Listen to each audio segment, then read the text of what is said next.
We've got breaking news out of college football where Florida has fired head coach Billy Napier in the midst of his fourth season in Gainesville. That's the very latest from our own Matt Zenitz and Richard Johnson. The Gators are 3-4 on the season following Saturday's homecoming win against Mississippi State.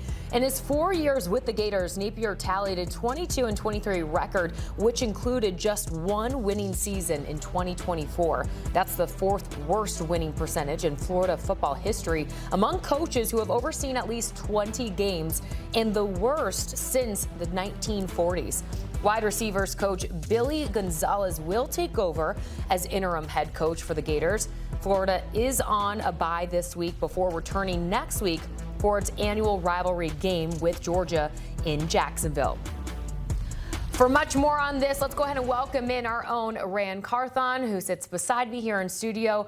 Richard Johnson joins us from afar. Richard, I'll start with you. It was only a matter of when, not if. Your reaction to this news? Yeah, this was basically a week-to-week basis, particularly after Florida lost their USF game earlier in the season in Gainesville. It just seemed like every week it was just a matter of when and not if. Florida is in their second bye week this upcoming week before that Georgia game. So there is sort of a natural time to do it and install an interim head coach, get a game plan, and get all the systems going on the back end to do it within the next 2 weeks. But at the end of the day, Billy Napier has pretty much been on the hot seat perpetually for the last season and a half, besides a short win streak at the end of last season when DJ Lagway was pressed into duty because of a season-ending injury to quarterback Graham Mertz. But specifically, as far as this year goes, Florida had some pretty high expectations coming into this season to potentially be a dark horse college football playoff team. Maybe they could do something similar to what South Carolina did last year, which was be on the fringe of the debate as maybe a 3-loss team. But at the end of the day, it was really the lack of development of quarterback DJ Lagway. It stunted growth from him after an injury-plagued offseason, and some of the similar things that have plagued Florida's tenure under Napier, a stagnant offense. Napier is the offensive coordinator and play caller. And again, Lagway's lack of development, part of that was due to, again, Lagway's injury, but also a wide receiver room that was also banged up throughout fall camp as well. Florida was also still penalized, and the penalties were very costly. For instance, a penalty for a player spitting in the face of an opponent against USF, which helped the Bulls go on a drive to win that game at the end a few weeks ago. So it's a situation where, in many ways, Florida couldn't get out of its own way on the field, despite the talent that they had, and a win over Mississippi State that was itself a mistake-fueled afternoon in Gainesville was not enough to save Billy Napier for the medium or long term. And I'll just say this as a Florida alum and former player there, this is the time to get the hire right. Because ever since the Urban Meyer era, there has been a revolving door at the head coach position at the University of Florida. And right now, the University of Florida has to set a precedent in what they want their head coach to look like. No more chasing ghosts, no more going for the hotshot young up-and-comer. Let's, for once and for all, settle this and go make the home run hire and get this person no matter the cost, because this will now settle the program and not have us going through so many coaches since we've seen here since the 2011 season. So this is the time now, because you have so much time before the end of the season to vet and carefully vet the amount of talent that's out there for the head coaching position, and let's go hire that top guy at the University of Florida. Florida will owe Billy Napier a little over $21 million in his buyout, according to his contract. Richard, I want to come back to you on this. You know, year after year, Napier refused to hire an offensive play caller and give up play calling for this team himself. How much do you think that really contributed to his demise in Gainesville? Yeah, I think some of that is within the eye of the beholder, right? Because if DJ Lagway has improvement as a passer, because Lagway is able to practice, change his throwing motion over the summer, and he is himself a better passer, I think the offense ends up looking okay. That's not to say that it's Lagway's fault or all Napier's fault. It is to say that when you've got a team, everybody is at fault. Again, Billy Napier is the head coach, so he's the one who's held most accountable, obviously. But at the end of the day, there were a lot of reasons why Florida's offense never really got in gear under Napier as its chief play caller. Yeah, and I'll say this, as the head coach at the University of Florida and for most high-level SEC programs, there is a lot on your plate. And so that's where it comes in, filling out a full staff that you can trust, that you can put these things on, the play calling duties. So that will allow you to become more of a head coach and oversee the entire operation. You can't put everything on your plate. If you go back to, because Coach Spurrier, who I played under, he called the plays, but he had that strong defensive coordinator on the other side where he knew he didn't have to touch, and then he oversaw the whole program. Same thing with Urban Meyer. Urban Meyer came into it as a hotshot guy that can call the offense, but even throughout his tenure, he gave away play calling duty, and you saw those coaches become eventual head coaches. So when you're coming into a job like this, you have to be able to delegate and allow your assistants to become assistants and allow them to grow and develop, and then that will give you a more full picture of what's going on in your program. A lot on your plate, but when you're getting paid the big bucks, right, you got to chalk up some W's here and there, that's for sure. I want to play off one point that you mentioned. You brought up Spurrier, of course. It seems like hire after hire after hire in Gainesville. All they want to do is get back to what they had under Spurrier, of course, right? But can a new coach get Florida back in the mix to be a true contender? What are your thoughts? Yes, because Richard talked about it. He talked about the amount of talent that they've been able to bring in. It's just it's been a developmental part of the game, and the game has changed so much that these young men need development.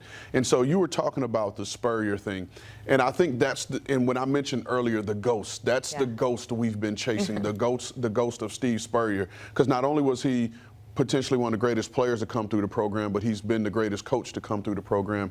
But here is where I'd like to see the university go and hire a leader and a developer of men. And not the hotshot OC or DC or whomever. Let's go get someone that can stand in front of not only the fan base, the media, but that locker room and galvanize everyone and be able to develop all these young men that we're bringing in the program. Before I get you to respond to that, Richard, it's just interesting just hearing you say all of these things that you want. It does sound like a guy, James Franklin, checks all those boxes. I don't know. Maybe not, Richard. I think James Franklin's going to be a call that a lot of ADs are going to make this college football coaching cycle. Obviously, he said yesterday on College Game that he is open for business. He also has that duty to mitigate clause in his contract, so contractually, he better be open for business. I think that Florida's problems, to be honest with you, mostly showed up on Saturday. I think Billy Napier did a lot to modernize Florida as far as the back-of-house systems and the roster overall. They've got good young players at a lot of different levels. Jaden Ball's a tremendous young running back. Dallas Wilson is a freak show at wide receiver. I think they're really good on both lines of scrimmage right now. You saw Mekhi Burrow yesterday had the interception to end the game as a defensive lineman against Mississippi State. They got Cormani McClain out of the transfer portal from Colorado, something of a reclamation project, put some weight on him, and he's looking like a great young player in the defensive secondary. It's not a lack of talent on this Florida team. There were a lot of things developmentally, I think, from Sunday to Friday, so to speak, that Florida was actually doing pretty well. But when you got to Saturday, the results were just never there. You know, you feel for all these kids that are in Gainesville right now. Rand, just in your opinion, do you see Florida's key offensive players? You got quarterback, of course, DJ Lagway, receivers, Dallas Wilson, Rennell Brown, their running back, Jaden Boss, sticking around for the next head coach? That's the wait and see part. And that's where I say you got to be able to make this hire on the level of someone that these players will believe in and the guys that will want to stick around. You mentioned Rennell Brown, the third, VB3. He's a legacy.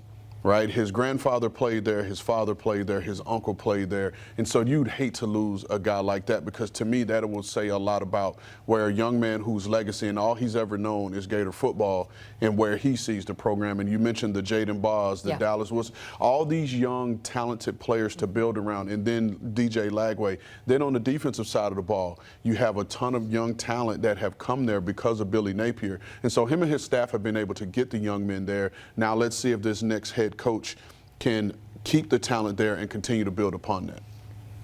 Yeah, Rand, and obviously it's not just the new head coach, right? It's going to be if the new head coach is going to bring in a new front office staff or he's going to retain the current front office infrastructure that was instituted earlier this year with Nick Polk as the program's new general manager. We'll see what happens there. But now that's the task. The task is keeping and renegotiating with the players that are on this roster right now to see how many you can retain. Obviously, it's a pretty big question whether DJ Lagway will be on this team moving forward next year now that Billy Napier is out of the job. Lagway was a guy who I found very loyal to Billy Napier. We'll see what happens now that Napier's gone. Again, like we've been saying in the segment, there's a lot of talent on Florida's roster. The future of Florida's football program will depend on who and how many of that talent can be retained next year. All right, gentlemen, we'll leave it there as we have to hit a quick break. But there will be a lot more discussion when it comes to Florida's next head coach and what we just learned that Billy Napier out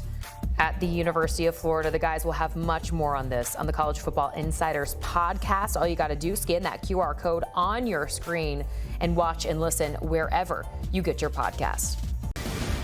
We're back here on CBS Sports HQ with the breaking news that Florida has fired head coach Billy Napier in the midst of his fourth season in Gainesville. The Gators are 3-4 in the season following Saturday's homecoming win against Mississippi State. In his 4 years with the Gators, Napier tallied a 22-23 record, which included just one winning season back in 2024. We are learning that wide receivers coach Billy Gonzalez will take over as interim coach for the Gators. For much more on this, let's go ahead and bring in Brad Crawford and Brandon Marcello. Guys, great to see you. Brad, I do want to start with you as we kind of look to what's next here for the University of Florida in this program. How is this Florida job viewed in the greater landscape of college football right now? I think it's a top 10 job. It's going to attract a lot of attention. You know, Rand Carthon, previous segment, he mentioned that Florida needs to go for a big name home run hire, not somebody from the G5 ranks, not somebody whose expertise is solely in recruiting. You need to hire a proven winner. And simply put, Billy Napier did not win enough at Florida. He went 12-16 in SEC games. We mentioned 22-23 overall. And when you do that in Gainesville at a top-end elite program like Florida, you get fired. And the last three coaches that preceded Billy Napier post Urban Meyer were all fired. Will Muschamp, Jim McElwain, and Dan Mullen. So this is a opportunity for Florida to get back inside the top 15 with a big-time hire, but it has to be the right guy. It cannot be someone who has not won at a major Power 4 type level. So this is an opportunity for Florida to get right, but it has to make the right addition post Billy Napier. Yeah, I just don't see them trying to go after an up-and-coming coach like they've done this last time in the group of six, even though there are some really great group of six coaches out there like John Summerall at Tulane. You know, you're going to hear the names that you have been hearing for the last couple of weeks, anticipating this job coming open. That being Ole Miss's Lane Kiffin, for example. I think he'll end up being the top target and one of the friendly targets, I guess, so to speak, among all those around the Florida program. But some other guys to really consider here include Washington's Jed Fish, who was thought to maybe be a guy who could have been one of the top targets last year if Billy Napier had moved on, as well as maybe Eli Drinkowitz there at Missouri, who's been very successful. He's won 22 straight games against unranked opponents and has done very, very well for himself in the SEC. Look at that list right there. Rhett Lashley, who's currently at SMU. I would think, though, however, that if the job at Auburn comes open, you might see SMU head coach Rhett Lashley being targeted for that job because he has ties to that program formerly as the offensive coordinator there. But make no mistake, no shortage of names, no shortage of attention going to be paid to Gainesville as far as candidates. Well, as Brad mentioned, it has to be a big name, a top name. You see a few of them there on your screen, names to watch for the Florida's Gators head coaching opening at this point. So we mentioned a few names, Brandon, Kiffin, Drinkwitz there. With all of this kind of being said, Brad, who would you like to be the next head coach of the Florida Gators? I think Lane Kiffin has been the sexy option for the Gators these last couple of cycles when we knew eventually this Napier tenure would end the way it has. I mean, let's face it, during the middle of the 2024 season, had Billy Napier not won 3 of his last 4 games, posted some upset wins, beat Ole Miss, won the bowl game, likely would have been fired last year. And then now Lane Kiffin trying to get Ole Miss to the college football playoff for the first time in program history. I think he does do that this season, and then maybe leaves that job for the opening in Gainesville. But, you know, Brandon went over some of the hot candidates. James Franklin's a number. It is a name, too, that has to be given respect. Look, he won big at Penn State, 5 11-plus win seasons. I know he couldn't beat Ohio State, and he had trouble, you know, getting to the playoff outside of last season. But James Franklin's a proven winner, and Florida could do far worse than hiring James Franklin. Yeah, James Franklin's name came up a few years ago when this job came open as well. I think one issue with James Franklin from talking to people around him is that when he's at Penn State, he did a lot of complaining about the other teams around him, like Ohio State and Michigan, being better resourced and everything. And while he would be at Florida at a very well-resourced program, what makes us think that it just wouldn't be a repeat of what happened at Penn State, especially with the powers that are, Georgia, Alabama, and LSU already in the conference, as well as Texas. I'd really like to see Lane Kiffin in Gainesville. I think everybody would. I think it just seems like a perfect fit. It'll be interesting to see how Florida handles this process, whether it's just a one-man show with athletics director Scott Strickland, or if he forms a committee, or if they kind of go silent and just keep everybody in the dark as far as what their progress is going to be toward that. And then the other one I think just makes sense is Jedd Fisch at Washington. I know he's not a quote-unquote hot name right now, but the way he builds rosters and the way he does so, and also his connections already to the state of Florida, you know, that was a dream job for him just a few years ago. That hasn't changed very much, and I think that he would be a very good second option if Lane Kiffin doesn't come through for them. And that was a great point that you brought up with James Franklin. Doesn't get any easier in the SEC, that's for sure. It'll be interesting to see how Florida approaches this head coaching search. Now, Napier with the 4th worst winning percentage in Florida football history among coaches, you guys, who have overseen at least 20 games, and that's the worst since the 1940s. Brad, why do you think his time at Florida was such a disaster? You know, he came in as an offensive guru of sorts who could recruit at an elite level, and he did so at Florida, but player development was a major issue. We saw the same thing with Will Muschamp a couple coaching cycles ago. He could recruit well, but they didn't win big, and Napier just had trouble consistently putting a winning product on the field. Heading into this season, you know, we saw DJ Lagway, one of the top-rated quarterbacks in the country, did not play throughout the offseason because of an injury, and the lack of development at quarterback there really hurt the Gators. Veteran offensive line didn't look as good as we expected it to be, and a loaded wide receiver room that included the signing of 2 elite-level freshmen like Dallas Wilson and some more, just could not produce at a consistent rate. And at Florida, you have to be able to score points, or after 3 or 4 seasons, they're going to get rid of you, and that's what happened with Billy Napier. Yeah, they hired him there because they saw him as a Nick Saban Jr. because of everything he had learned previously coaching alongside Nick Saban. He even stole the moniker of the process. He talked about using the process all the time at Louisiana, where obviously it wasn't a very well-resourced program, but among the other conference schools in that smaller conference was pretty well set up to succeed. But he took very well advantage of that, got the attention of others for big jobs. In fact, I remember that a lot of people were going crazy because LSU passed up on Billy Napier, and he ended up going to Florida instead. But it's very clear that his process, or his version of it, just wasn't very good. Much like you take a piece of paper and start making copies, it seemed like it was a copy of a copy of a copy of a copy, and it was a very, very lacking clarity and quality there at Florida. And listen, they probably should have moved on last year. It was a very difficult and weird situation just with the administration there and some of the boosters. But the writing was on the wall since this time last year. Yeah, and I think if you ask Gators fans right now, it's better late than never, right? Last one, you guys. Brandon, I'll come to you first. We mentioned some big names. I know you mentioned that you like Lane Kiffin here in Gainesville to be the next head coach of the Gators. Who's maybe a dark horse candidate?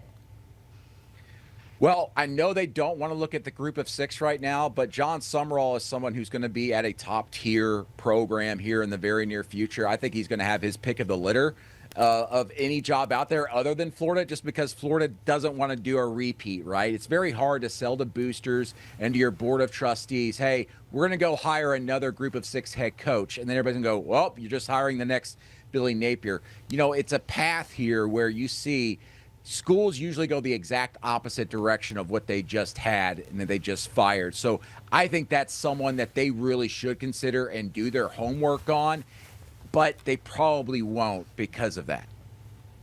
Yeah, for my dark horse candidate, and maybe he's even one of the front runners, it would be Missouri's Eli Drinkwitz. Mm-hmm. We've seen what he's done in Columbia, in the SEC, his first few seasons after coming over from Appalachian State.